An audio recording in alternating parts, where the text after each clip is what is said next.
même mes amis n'ont pas voté pour moi.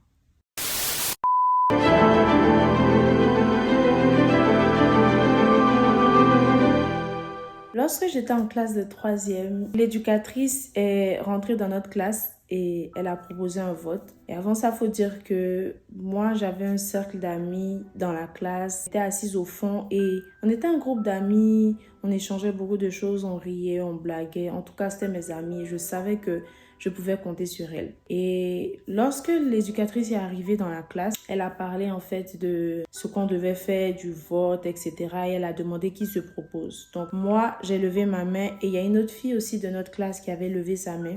Donc parce qu'elle était intéressée par ce poste justement.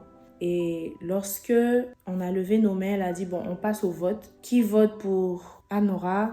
Les gens ont levé leurs mains. Qui vote pour Mademoiselle X? Les gens ont levé leurs mains. Mais à mon tour, je regardais les gens qui votaient pour moi. Je n'ai pas vu les mains de mes amis se lever.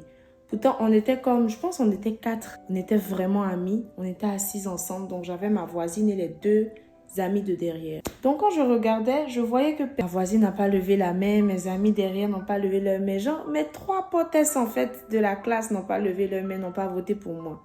La dame a continué à parler. Elle a dit, bon, on voit que c'est à égalité.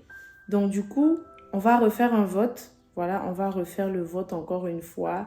S'il vous plaît, décidez-vous pour les personnes qui n'ont pas voté, etc. Et donc, on a refait un vote, le dernier vote justement. Et à ma grande surprise, voilà que mes 3 amis lèvent leurs mains à la dernière minute pour voter pour moi. J'étais très surprise.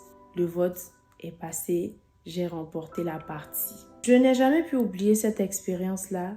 Je n'ai jamais pu oublier cette histoire parce que ça m'a beaucoup touchée. Souvent, en tant que chrétien, on sait que le Seigneur est là pour nous. Mais à un certain moment, on passe par des situations difficiles. Le Seigneur n'agit pas. Souvent, ce sont des situations avec des délais.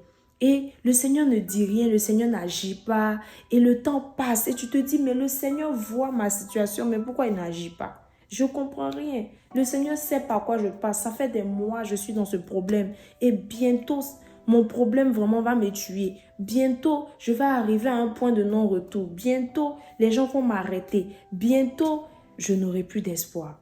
Et tu te dis, mais je ne comprends pas pourquoi le Seigneur n'agit pas. Souvent même, on reste dans ces situations jusqu'à ce que le problème arrive ou jusqu'à ce que le délai même passe. Et puis le Seigneur ne dit rien. Jusqu'à ce qu'il n'y ait plus aucune solution et tu vois que tout est peine perdue. Et tu arrives même à cette dernière minute là où tu te dis, c'est fini. Le Seigneur ne va pas agir. C'est fini. Souvent même le délai passe. Mais comme ces amis-là, le Seigneur souvent est un Dieu de dernière minute. Je suis venue te présenter aujourd'hui le Dieu de la dernière minute. Il se manifestera forcément dans ta situation. Comme mes amis, à un certain moment, je ne m'attendais plus à rien. Je me rends compte qu'elles ne voteront pas. J'avais comme déjà perdu espoir en leur vote. Donc, en ces 3 votes qui m'étaient si précieux.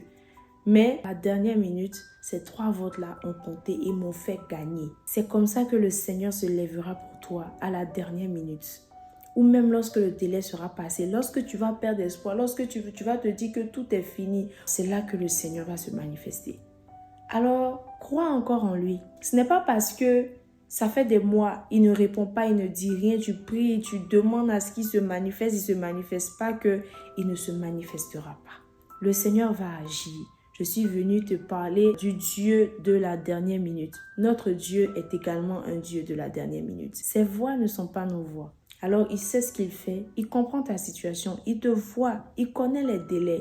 Il veut que tu saches aussi qu'il agira certainement. Alors, ne perds pas espoir, même si c'est déjà gâté, même si tu te dis c'est mort. C'est-à-dire, même si tu te dis on m'a déjà renvoyé, le Seigneur est capable de faire en sorte que la décision à ton avis, à ton égard change. Le Seigneur est capable de renverser toutes ces situations-là d'une manière même que tu n'avais même pas envisagée. Alors, crois au Seigneur de la dernière minute. Je suis venue te dire qu'il existe encore. Les miracles existent encore. Le temps des miracles n'est pas passé. Il est le même hier, aujourd'hui, éternellement. Il est le Dieu de la dernière minute. Que le Seigneur te bénisse.